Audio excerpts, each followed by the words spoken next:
ગુજરાતભરના તાજા અને સચોટ સમાચાર મેળવવા માટે અમારી રાષ્ટ્રીય સમાચાર ચેનલને સબસ્ક્રાઇબ કરો અને બેલ આઇકન પર ક્લિક કરો। સુરતમાં અકસ્માતો સર્જતી પાલિકા સંચાલિત બસોને લઈને આપનું હલ્લાબોલ। મેયરને આપ્યું આવેદનપત્ર। સુરતના કતારગામ વિસ્તારમાં બીઆરટીએસ બસે સર્જેલા કાળમુખા અકસ્માતને લઈને આપ દ્વારા હલ્લાબોલ કરાયું હતું। પાલિકામાં મેયરને આવેદનપત્ર આપીને શહેરમાં ચાલતી બીઆરટીએસ અને સિટી બસોના જવાબદાર અધિકારીઓને સસ્પેન્ડ કરવા અને ઇજારેદારોને બ્લેકલિસ્ટ કરવા માંગ કરાઈ હતી। પાલિકાના વિરોધ પક્ષના નેતા પાયલ સાકરિયાની આગેવાનીમાં આપના નેતાઓ અને કાર્યકરોએ મેયરને આવેદનપત્ર આપ્યું હતું। નારેબાજી સાથે સૂત્રો લખેલા કટઆઉટ સાથે વિરોધ પ્રદર્શન કરવામાં આવ્યું હતું। આપ દ્વારા માંગ કરાઈ હતી કે અવારનવાર અકસ્માતો સર્જા રહ્યા છે, તેમ છતાં કોઈ જ નક્કર પગલાં લેવામાં આવી રહ્યા નથી। અકસ્માતો ડામવા બનાવવામાં આવેલી પોલિસીનું સંપૂર્ણપણે અમલીકરણ કરાવવું જોઈએ તેવી માંગ કરાઈ હતી। આપનો પરિચય? જી, મારું નામ સાકરિયા પાયલ છે, વિરોધ પક્ષ નેતા। કઈ રજૂઆત કરવાની છે મેયર? હા, આજે અમે અમારા સાથી કોર્પોરેટરો દ્વારા અને અમારા સંગઠન આમ આદમી પાર્ટીના સંગઠન વતી અમે આજે આવેદનપત્ર મેયરશ્રીને આપ્યું છે।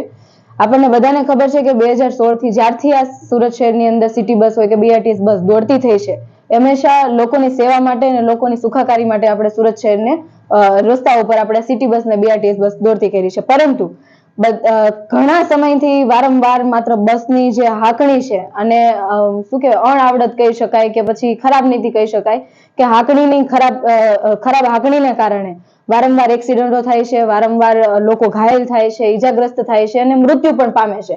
હમણાંની જે ઘટના હતી કતારગામની, જે ખૂબ જ ગોજારી ખૂબ જ દુઃખદ ઘટના હતી કે જેમાં 8 લોકો ઈજાગ્રસ્ત થયા અને એક વ્યક્તિનું મૃત્યુ થયું।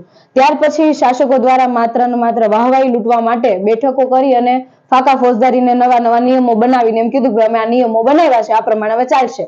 પરંતુ ખૂબ દુઃખની વાત એ છે કે ભાઈ જે નિયમો ઓલરેડી હતા, તમે ટેન્ડરની કોપી લઈ લો કે પછી રોડ વિભાગના જે નિયમો છે એ જ પ્રમાણે બસો ચાલવી જોઈએ। તો કામ શું કરવાનું હતું કે ભાઈ ઇજારદારને બ્લેકલિસ્ટ કરવાનો હતો અને સેકન્ડ કે જે ઇજારદાર ઉપર જે વોચ રાખવાનું કે જે અધિકારીના અંડરમાં કામ આવે છે કે ભાઈ કમલેશ નાયકભાઈ જે છે ડેપ્યુટી કમિશનર, એના અંડરની એની ખુદની જવાબદારી છે કે સુરત શહેરની અંદર બસો કેવી રીતના ચાલે છે, ડ્રાઈવરો કેવું વર્તન કરે છે, ડ્રાઈવરો ડ્રિંક કરે છે કે નહીં, અને કેટલી હાઈ સ્પીડમાં ચાલે છે, સ્લો સ્પીડમાં ચાલે છે, શું છે તમામ જે કહેવાય ને કે આખું ધ્યાન રાખવાનું, વોચ રાખવાનું કામ જે છેલ્લા હેડ તો કમલેશ નાયક હતા, તો એમને સસ્પેન્ડ કરવાની માંગણી કરી છે કે એમનામાં આવડતનો અભાવ છે અને આવડતના અભાવ હોવા છતાં શું એવી રીતે વિશેષતા એમણે જોઈ શાસકોએ કે જે એમને ચેપ્ટર પ્રોવાઇઝર અંતર્ગત એમને ડેપ્યુટી કમિશનર બનાવ્યા અને ડેપ્યુટી કમિશનર કહેવાય ને અસાધારણ પ્રતિભા। તો શું આ અસાધારણ પ્રતિભા હતી કે જેમ ફાવે એમ રસ્તા ઉપર બીઆરટીએસ બસ દોડશે, સિટી બસ દોડશે, લોકોનો ભોગ બનતા રહેશે? આજે ગરીબ માણસનો જીવ જાય છે, શાસકોને બિલકુલ કિંમત નથી। પણ જો એની જગ્યાએ કોઈ ઉદ્યોગપતિ હોત કે કોઈ મોટું માણસ હોત ને તો આ લોકો તરત દોડતા થયા હોત। ગરીબ માણસોના જીવની કોઈ કદર નથી, એના માટે આજે મેં આવેદનપત્ર આપ્યું છે કે એમાં જે તે વિભાગના જે તે વડા છે, અધિકારી વિભાગીય વડા કહેવાય કે કમલેશ નાયક સાહેબ, તો એમને સસ્પેન્ડ કરવામાં આવે અને જે ઈજાગ્રસ્ત પેલા આપણે ઈજારદારો છે એમને બ્લેકલિસ્ટ કરવાની અમે માંગણી કરી છે। મેયરશ્રીએ એવું કીધું કે ભાઈ આ વાતે અમે પોઝિટિવ છીએ અને અમે યોગ્ય કાર્યવાહી કરીશું। જોઈએ હવે ક્યારે કાર્યવાહી કરે છે। તુલસી શર્મા સાથે રાષ્ટ્રીય સમાચાર, સુરત।